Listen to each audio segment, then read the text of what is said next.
Salut tout le monde, merci d'être ici et bienvenue dans ce nouvel étrange voyage. Aujourd'hui, je vous emmène dans une histoire qui date et qui dure depuis plus de 10 ans, en Corée du Sud. Je dois avouer avant de commencer que cette histoire m'a fait douter, non pas de par sa véracité, car elle n'est hélas que trop vraie, mais plutôt de par l'intrusion avec laquelle nous allons flirter en plongeant dans cette histoire. Sauf qu'au cours de mes recherches, j'ai découvert que la personne dont nous allons parler souhaite que l'on raconte son histoire. Elle souhaite que tout cela soit partagé.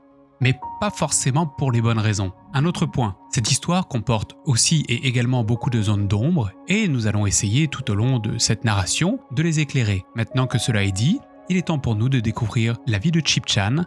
Bon voyage!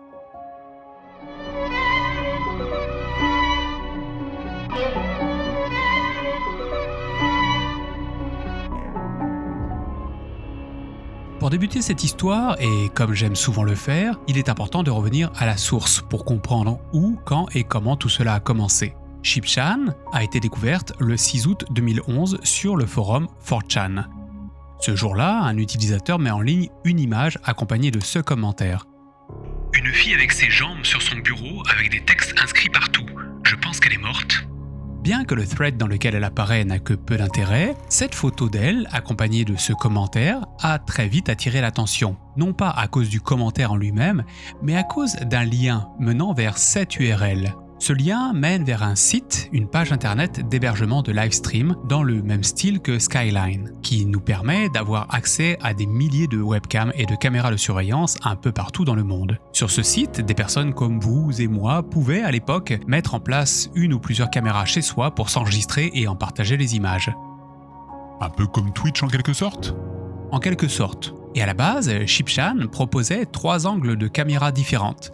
Et suite aux commentaires et à la photo posée sur 4chan, plusieurs de ses utilisateurs se sont mis à cliquer sur ce fameux lien qui était laissé pour regarder ce qu'elle faisait, des heures durant. Mais surtout pour savoir si oui ou non cette dernière était bel et bien décédée, comme semblait le dire la personne ayant fait sa découverte. L'un des utilisateurs de 4chan va écrire ceci. 2 heures plus tard, elle n'a toujours pas bougé. Aucun mouvement. À ce moment-là, tout le monde en est certain, ils sont en train de regarder un cadavre. Mais après plusieurs heures, sans que personne ne s'y attende, elle se gratte la jambe, prend son ordinateur portable et se met à travailler dessus. Dans la foulée, et du fait qu'elle soit en fait en vie, plusieurs utilisateurs se sont mis à la regarder, à se questionner, à s'interroger. Qui est cette personne ? Que se passe-t-il ? De quoi sommes-nous les témoins ?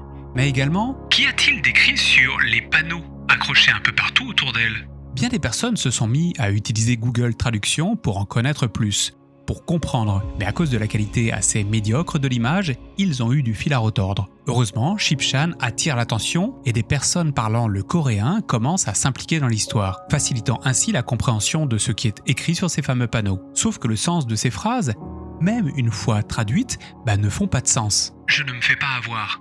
Tôt, tous les matins. Si quelqu'un vient, ça va la paralyser. Je ne peux pas être arrêté. J'imagine du coup que l'on ne sait pas de quoi elle parle. Non, les utilisateurs de 4chan s'accordent sur un point. Tout cela ne veut absolument rien dire, on reste dans le flou. Jusqu'à ce que l'un d'eux remarque un caractère inconnu. Il s'agit de 7 lettres, un P, ou tout en tout cas ce qui ressemble à un P.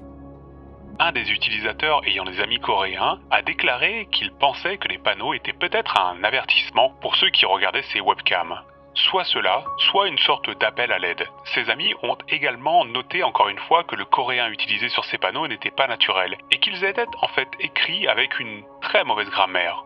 Sur 4chan, des centaines de paires d'yeux se tournent vers elle. Beaucoup passent du temps, beaucoup de temps à l'observer pour essayer d'en apprendre plus sur elle. Mais ce qui les interpelle, c'est le temps qu'elle passe à dormir. J'ai regardé le live stream de Chip-chan pendant un moment, puis j'ai décidé de l'enregistrer, car je ne peux pas consacrer autant de temps à la regarder en live. En ce moment, j'ai une vidéo de 16 heures sur laquelle on ne voit rien, elle est juste en train de dormir. Toute cette situation est déroutante et intrigante. Avant de commencer à l'enregistrer, je l'ai vue se réveiller une fois et enfiler un pull avant de retourner sur son siège dont elle se sert pour dormir. À un moment, c'est comme si elle souffrait à son réveil. J'ai essayé de prendre des captures d'écran, mais elles n'ont pas donné de bons résultats. J'enregistre toujours, mais à l'heure où j'écris ces lignes, il semble qu'elle ait dormi pendant plus de 30 heures. Les images des caméras ont été coupées pendant environ 30 minutes, et lorsqu'elles sont revenues, elle dormait, mais portait un bandeau. Chip-chan dort. Elle dort beaucoup. Beaucoup trop pour que cela soit naturel, ou en tout cas semble naturel. Et c'est ça qui perturbe son public. Une chose est certaine, bien que Chipchan soit apparu pour la première fois en 2011, ces webcams, elles, sont en fonction depuis bien plus longtemps. Mais après moult recherches, je suis personnellement incapable de vous donner une date exacte de leur mise en fonction, qui varie d'après ce que j'ai trouvé entre 1996 et 2008. Oui, la plage est large.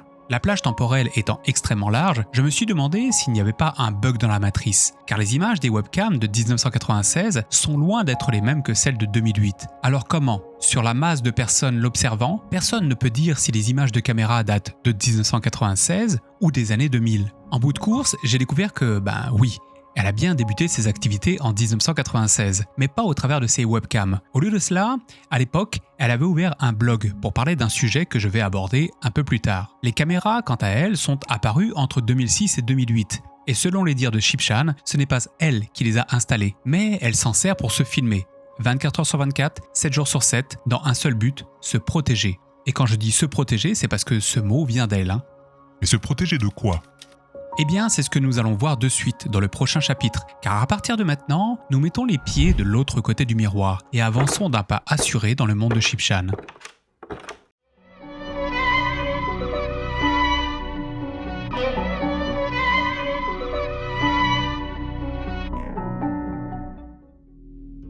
Chipchan est en ligne tous les jours, tout le temps, toutes les heures. Elle le veut, bien entendu. Elle le fait de son plein gré car elle a des choses à raconter. Des choses qui vont faire émerger des questions en ce qui concerne ce qu'elle vit. Suite à la découverte de Chipchan, plusieurs personnes de tous bords, tous côtés vont s'intéresser à son cas, se plonger dans son histoire, pour essayer de comprendre de quoi nous sommes les témoins. Et lorsque je vous dis que plusieurs personnes se sont penchées sur son cas, je ne parle pas que des utilisateurs de 4chan. Au-delà de ce forum, des journaux à potins comme le Daily Mail, le journal The Kernel ou l'Observer ont écrit des articles sur son sujet. Mais pas que.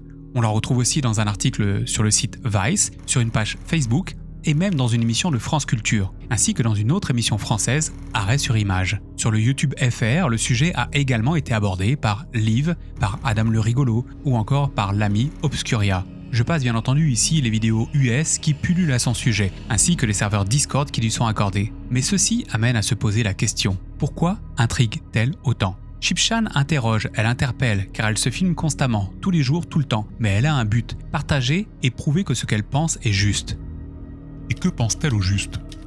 Eh bien, pour trouver la réponse à cette question, il faut suivre les traces et les indices qu'elle a laissés derrière elle, et ils sont nombreux. En fait, Chipchan ne se présente pas qu'au travers de ses live streams, bien au contraire. Elle s'étend sur Internet pour faire connaître au monde son problème. Et pour s'étendre, elle utilise les blogs comme celui-ci, qui est aujourd'hui fermé, mais sur lequel nous allons revenir, car elle l'a écrit en anglais, ou bien celui-là, écrit dans sa langue originale, le coréen, ou bien encore celui-ci, ou bien encore son tout dernier. Et là, je ne compte pas les blogs qu'elle a fermés et qui n'existent plus. À côté de ces blogs, elle a aussi une chaîne Twitch, une chaîne YouTube, une page Reddit, une page WordPress, cet autre site internet, lui aussi en anglais, etc., etc. Je ne vous ai montré ici que ce que j'ai trouvé, et je suis certain qu'il y a encore bien plus que cela. Mais au moins, ça nous permet de comprendre à quel point, lorsque l'on se met à chercher un peu, Chipchan est présente partout, à toutes les sauces, dans bien des recoins du web. Maintenant, avec tous ces éléments en main, il ne nous reste qu'à lire, pour comprendre pourquoi elle souhaite partager sa vie ainsi, car ce n'est pas avec ces étranges messages, même traduits, que l'on va comprendre quoi que ce soit. Chipchan nous apprend qu'elle est sous l'emprise d'une personne, qu'elle nomme par la lettre P. D'où le P que l'on retrouve écrit à plusieurs moments sur ses panneaux. Jusqu'à ce que l'un d'eux remarque un caractère inconnu. Il s'agit de 7 lettres, un P, ou tout en tout cas ce qui ressemble à un P. Voici ce qu'elle nous donne comme information à son sujet, dans un post du 24 avril 2019, provenant de l'un de ses vlogs. L'ex-flic P est né en 1958. Ou 1959. Élève de 9e année, niveau inférieur, il est le contraire d'une élite.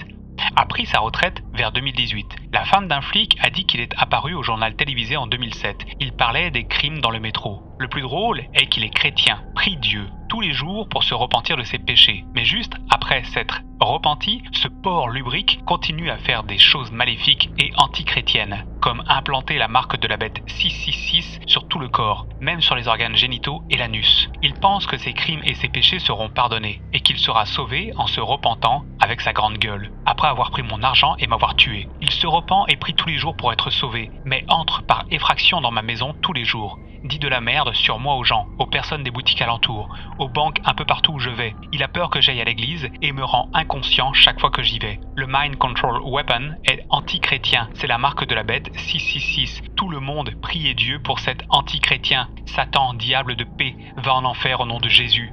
Elle dit que P, qui semble la séquestrer depuis 1999, lui a implanté 2 puces électroniques nommées VeriChip au niveau de la cheville ainsi qu'au-dessus des sourcils. Elle dit être tombée malade en 1996 et que 3 années plus tard, P l'aurait pris sous son contrôle. Voici par exemple le genre d'image qu'elle partage à ce sujet. C'est par ailleurs sur cette image que l'on apprend à quoi correspond la lettre P, policeman, ou policier, ou encore pig, qui en anglais est un argot pour désigner un policier. Pour elle, il n'y a aucun doute, un policier qu'elle nomme P lui a implanté une puce VeriChip à la cheville et la force à dormir en la séquestrant dans son appartement. En tout cas, d'après elle, c'est la raison pour laquelle elle dort tant. D'après elle, ce qui motive P est son argent, sa fortune après laquelle il court. On reviendra sur l'argent de Chipchan dans une histoire qui nous est racontée par les utilisateurs de 4chan un peu plus tard.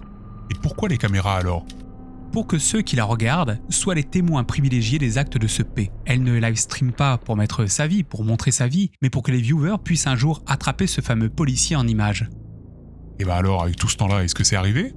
Non, jamais un seul policier n'a été observé chez elle, pas une seule fois. Et pourtant, avec plusieurs caméras pointées sur elle durant près de 10 années, si cela devait arriver, quelqu'un quelque part l'aurait vu. Toutefois, il est arrivé à plusieurs reprises que les caméras s'arrêtent soudainement pour revenir quelques heures plus tard. Chipchan expliquant cela par l'intrusion de ce fameux monsieur P chez elle, qui couperait ces fameuses caméras avant d'entrer dans son appartement. Mais pour l'heure, peu de personnes ont été observées chez elle, mis à part une jeune demoiselle lui livrant des bouteilles d'eau que l'on voit sur ces images. Chose intrigante toutefois. Cette personne installe également un ruban à côté des bouteilles. Pourquoi le ruban ? Eh bien ça, on n'en sait rien, bien que plusieurs d'entre eux ont été observés un peu partout dans l'appartement de Chipchan. Appartement dont elle est, selon ses dires, prisonnière, bien que comme ici, elle a déjà été observée pouvoir en sortir. C'est en prenant connaissance de tout cela que l'on comprend mieux 2 choses. D'une part, on comprend mieux pourquoi elle fait si souvent mention au Mind Control Weapon, qui n'est autre que ce fameux VeriChip. Et d'autre part, cela nous permet aussi de comprendre son pseudo, Chipchan. Chip, en anglais, c'est une puce électronique, comme celle qui, selon ses dires, lui a été implantée par Monsieur P au niveau de la cheville, et Chan étant le site où elle a été découverte, 4chan. Par contre, ce que l'on ne sait pas, c'est son âge exact, même si elle semble avoir la quarantaine, et on ne connaît pas également son vrai nom ni son prénom. Toutefois, une jeune demoiselle, Jessica Watts, une américaine de 21 ans qui a durant des années administré un serveur Discord archivant la vie de Chipchan, nous explique que cette dernière n'aime pas qu'on l'appelle ainsi, préférant à cela être nommée Jane.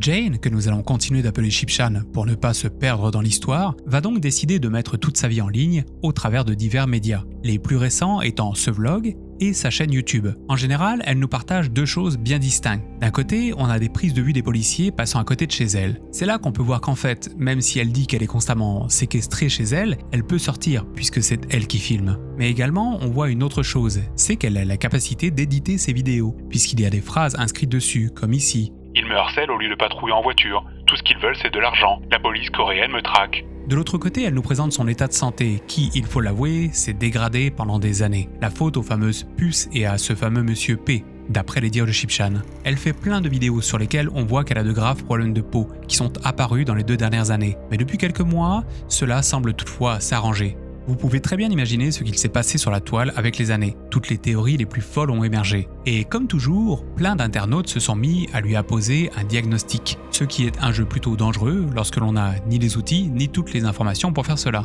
Certains disent qu'elle est schizophrène, d'autres paranoïaques, voire les 2, qu'elle est atteinte de la maladie de Morgelon. Certes, les personnes identifiées comme victimes des morgelons montrent des lésions cutanées véritables, mais elles sont pour la plupart caractéristiques des liaisons associées à un grattage compulsif. Or, soit ce comportement fait suite à un déclencheur naturel, comme une surexposition au soleil ou une piqûre d'insecte, soit il n'est associé à aucune cause dermatologique. On parle alors d'un délire parasitaire, c'est-à-dire une maladie d'origine psychologique, comme le syndrome d'Ekbom, où les patients se croient infectés de parasites. C'est, selon plusieurs internautes, ce qui expliquerait l'état de sa peau sur plusieurs de ses vidéos. J'ai aussi lu qu'aux yeux d'une partie de la communauté qui la suit, elle serait atteinte d'un parasite nommé le Trypanosoma brucei, qui donnerait la maladie du sommeil. Puis il y a ceux qui pensent qu'elle a raison, qu'un fameux Monsieur P la séquestre, qu'elle a bel et bien une micropuce sous la peau permettant de la contrôler. En gros, on lit de tout et de rien, et personne ne sait de quoi il en retourne. Entre spéculation et fausses informations, il est ici très difficile de savoir sur quel pied danser. Bien qu'elle ait souhaité en partie sa célébrité, il n'est pas certain qu'elle l'ait réellement voulu de cette manière, comme le dit Jessica Watts dans une interview dans le journal Vice. Elle ne trouve pas cela déplaisant, mais elle est aussi un peu choquée. Je crois qu'elle comprend que de nombreux yeux sont braqués sur elle, mais pas les raisons qui animent ses yeux. En fait, pour Chipchan, la raison de son partage consiste à nous prendre comme témoins de sa situation. Mais la raison du public, quant à lui, est tout autre et amène les internautes à se poser cette question triviale du pourquoi. À force d'attirer l'attention sur elle, plusieurs groupes se sont formés dans le but d'en apprendre plus. Certains ont un but noble, nous voulons l'aider. D'autres beaucoup moins, nous voulons en savoir plus sur elle. Ainsi, bien que son identité reste encore un mystère, son adresse a fini par être dévoilée, ainsi que son numéro de téléphone. On retrouve même encore sur internet une ancienne vidéo en espagnol qui nous donne même sa localisation. Attention, tu nous donnes son adresse là. Non, il n'y a pas de souci, t'inquiète pas, je suis pas en train de faire du stalking ou du doxing. Cette vidéo date d'il y a 9 ans et depuis, Chipchan a déménagé. À ce propos, son déménagement a beaucoup fait parler puisqu'elle annoncera que tout cela a été fait sous l'ordre de ce fameux Monsieur P, qui sentait que de plus en plus de personnes rassemblaient des infos concernant l'endroit où elle se trouve. Pour perpétuer ses méfaits, il décide, selon Chipchan, de la faire déménager ailleurs. Par contre, je tiens à aborder un point. Sur plusieurs panneaux que Chipchan a installés chez elle, il y est inscrit des appels à l'aide. Et qui dit appel à l'aide, dit sauveur. Il n'en faut pas plus pour que certaines personnes, se sentant bons samaritains, se donnent corps et âme pour partir à sa rescousse, comme en témoigne cet ancien post Reddit. Salut tout le monde, je suis Chip depuis des années, bien avant mon entrée au lycée. Je suis étonné de voir que personne jusqu'à présent ne soit allé jusqu'à là-bas pour la sauver. Cette fille est charmante et je pourrais me marier avec pour qu'elle ait la nationalité américaine. Je deviendrai son tuteur légal. Cette idée bien sûr est complètement folle. Dans l'interview de Jessica Watts sur le site de Vice, voici ce qu'elle nous dit concernant la manière dont Chipchan reçoit ce genre d'élan de bonté.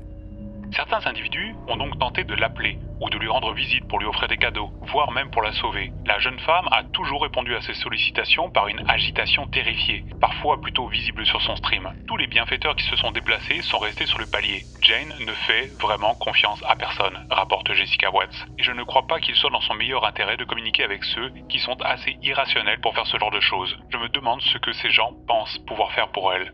Et ici, Jessica, elle a totalement raison. Il faut faire attention à nos actes et à ne pas se laisser avoir par nos émotions. Mais sait-on exactement comment elle en est arrivée là? Eh bien, pour répondre à cela, nous allons passer dans le dernier chapitre de cette vidéo.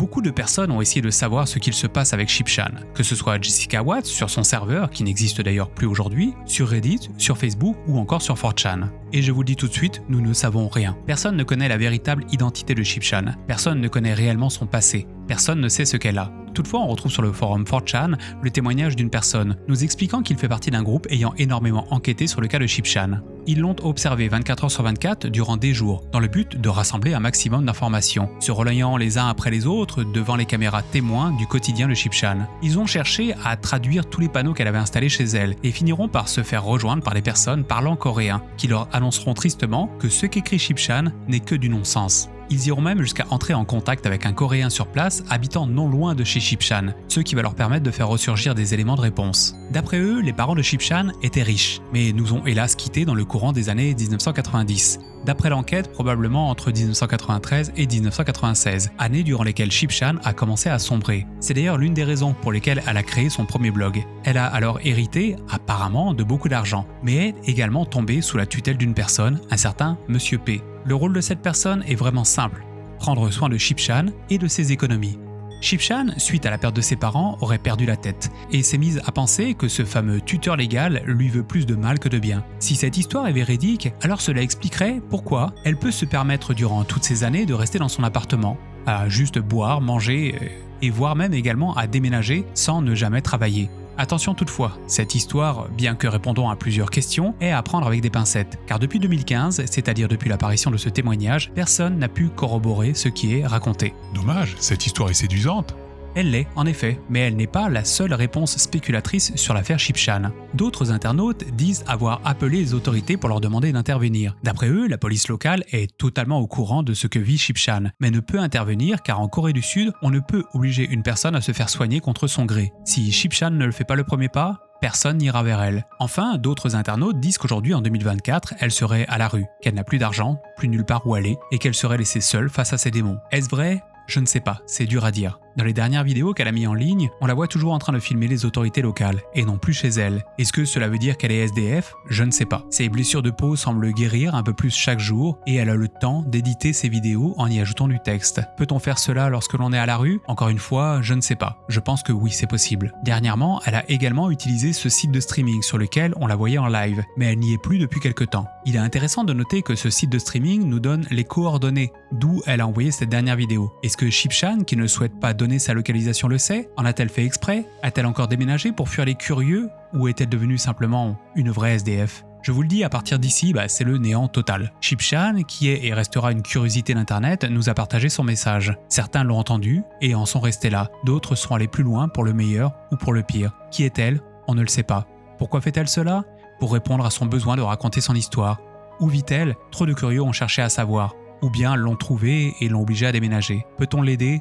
Non, pas vraiment. Si elle ne veut pas s'aider, personne ne peut le faire pour elle. Je parle ici des services sociaux de Corée du Sud, pas des personnes comme vous et moi bien entendu. Pour l'heure, je vous conte cette étrange histoire et rien d'autre. Il est important de ne pas chercher à en connaître plus sur sa vie. Ça ne l'aide pas, ça c'est une certitude. Mais Chipchan, cette curiosité d'internet, est là. Elle partage ce qu'elle souhaite que nous voyons. Je sais que cela va faire parler en commentaire, il va y avoir des pour, il va y avoir des contre, mais il faut garder une chose en tête. Ne pas parler d'elle et l'ignorer ne l'aidera pas plus que de trop vouloir en savoir. Il est important ici de savoir qu'elle semble faire la part des choses. Restons respectueux de sa vie, de son intégrité, c'est le plus important. Merci de nous avoir suivis dans ce nouvel étrange voyage, je vous embrasse toutes et tous, et à la prochaine. Et n'oubliez pas le commentaire, le pouce et toutes les bougonneries de YouTube. Prenez soin de vous et à la prochaine.